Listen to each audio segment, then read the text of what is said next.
Boa noite, Sala Chico.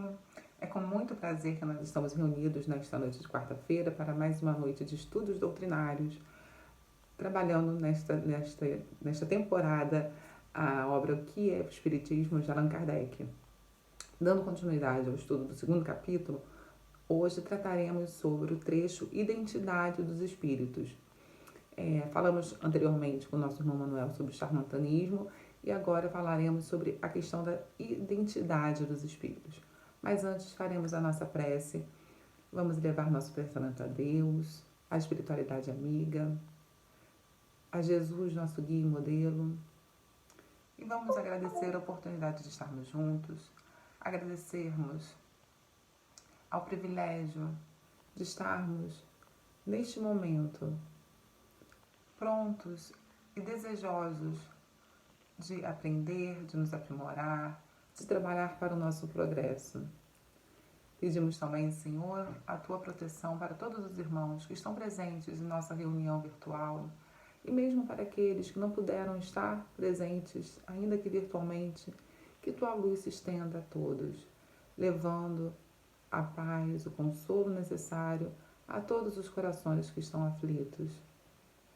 Pedimos mais uma vez para iluminar a inteligência humana, para que possa criar as ferramentas necessárias para que todos gozem de saúde, de paz, de dignidade, graças a Deus. Então, nesse trecho, nesse capítulo, Kardec vem trabalhando a cada trecho questões que fundamentam os aspectos práticos da doutrina espírita. Nesse momento, falando sobre a identidade dos espíritos, qual a importância de reconhecer a identidade dos espíritos? Nós falamos anteriormente sobre como reconhecer os médios charlatães, né? Os eventos que simulavam reuniões mediúnicas que não condiziam com a realidade doutrinária. E nesse trecho, Kardec vai nos colocar os critérios para a identidade dos espíritos. Qual é a sua veracidade, a sua possibilidade, qual a sua importância. Então, a gente vai falar um pouquinho sobre isso nesse trecho. E bem nesse item 93, Kardec coloca: devemos nos abster de crer de um modo absoluto na identidade de todas as assinaturas de espíritos. A identidade é uma das grandes dificuldades do espiritismo prático, sendo muitas vezes impossível identificá-la, sobretudo quando se trata de espíritos superiores, antigos relativamente à nossa época. O que ele quer dizer com isso? Que nem sempre, isso a gente já analisa com mais detalhes em outras obras, que dentro de uma comunicação espírita, o autor daquela comunicação não é o mais importante. O importante é a mensagem que está sendo passada naquele momento.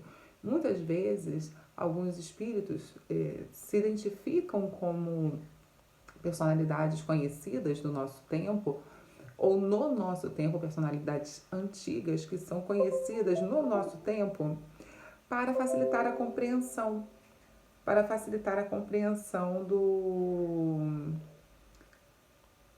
daquela comunicação, do evento.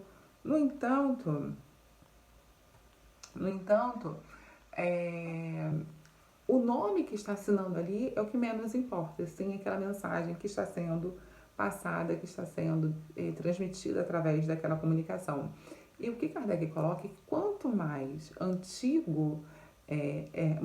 antiga essa personalidade que está assinando a comunicação, mais difícil é reconhecer a veracidade, identificar a veracidade daquela personalidade, daquela identidade que está ali se colocando. E por que isso acontece? Porque para analisar a identidade dos espíritos, para validar a identidade dos espíritos, são necessários certos critérios que a antiguidade nos coloca distante.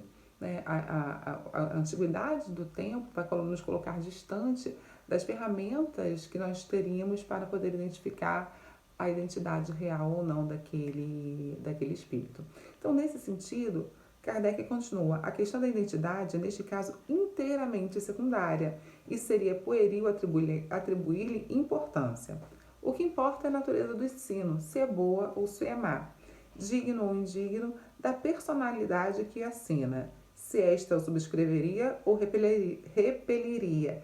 Eis a questão. Então, no fundo, se a gente encontra lá uma mensagem assinada por Santo Agostinho, a gente podem haver casos de espíritos impuros, de espíritos que ainda precisam de evolução, assinar, fazer uma comunicação. Os pseudo-sábios podem fazer isso de uma forma muito eloquente, comunicações até muito bonitas, né, muito eloquentes, assinadas por Santo Agostinho, por exemplo, mas que no conteúdo, quando a gente parar para analisar o conteúdo, nós vamos encontrar muitas discrepâncias relacionadas àquilo que Santo Agostinho nos ensinaria, nos colocaria em suas comunicações tradicionalmente.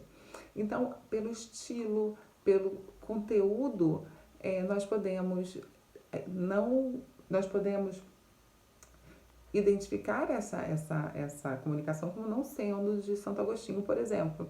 Então, se ela corresponde àquelas características que já conhecemos daquela personalidade, nós podemos atribuir, olha, isso aqui seria uma comunicação que Santo Agostinho faria, ou não. Então, é só conhecer, né, o conteúdo para nós podermos fazer essa avaliação. E o que importa, no fundo, como Kardec está colocando aqui, é se aquela seria uma comunicação boa ou má, digna ou indigna daquele personagem que está sendo atribuída à comunicação. Então, por isso, né, por nós precisarmos de certas ferramentas para identificar a identidade dos espíritos, a Kardec, no item 95, coloca que é mais fácil verificar a identidade dos espíritos quando eles são contemporâneos ao nosso tempo, porque o caráter e os hábitos deles vão ser mais conhecidos, porque vão estar de acordo com aquilo que a gente já conhece. Porque eles são... nós teríamos mais seguranças e nós podemos ter mais ferramentas difíceis de contestar, porque nós reconhecemos aquela figura como fruto do nosso próprio tempo. Então, olha, isso aqui é uma coisa que de fato condiz com a personalidade que eu conheço, porque nós estamos vivendo esse mesmo tempo, vivendo ao mesmo tempo, desde que nós sejamos pessoas bem informadas, que não adianta também a gente viver nesse tempo e não sermos informados o suficientes para termos essas ferramentas, né? Então, é viver no tempo e ser informado o suficiente para poder fornecer esse tipo para poder estar habilitado para esse tipo de análise.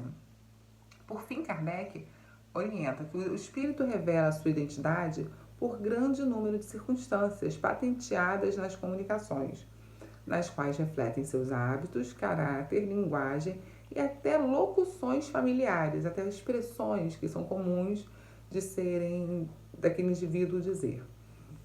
Ela se revela ainda nos detalhes íntimos em que entra espontaneamente com as pessoas a quem ama. São as melhores provas. É muito raro, porém, que ele satisfaça as perguntas diretas que lhe são feitas a esse respeito, sobretudo se elas partirem de pessoas que lhe são indiferentes, com o intuito de curiosidade à prova. Como os espíritos reconhecem e identificam os nossos pensamentos, é muito fácil para eles perceberem se aquela pergunta é fruto da nossa curiosidade, se é fruto do motivo que está nos levando àquela pergunta. Olha, você é Santo Agostinho mesmo? Então, assim, por que isso de fato importa? Então, o espírito consegue identificar o motivo da nossa pergunta.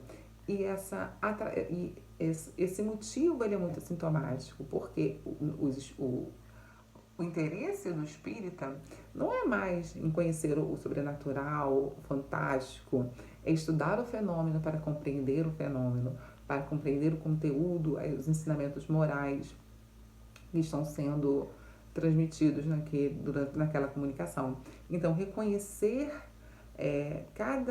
fazendo uma crítica, o que a gente chama dentro das ciências, né, sociais, de crítica interna e crítica externa da documentação. Você analisar todos os critérios, se a maneira de falar, se as locuções, se as mensagens são adequadas àquela pessoa que se atribui aquela identidade, para que a gente possa fazer essa associação de uma forma mais assertiva, de uma forma mais direta. Então a gente vai encerrar por aqui, vamos deixar o espaço aberto para os comentários, para ouvir o debate do grupo. Aqui no WhatsApp estamos abertos para isso. Uma boa noite a todos, fiquem com Deus.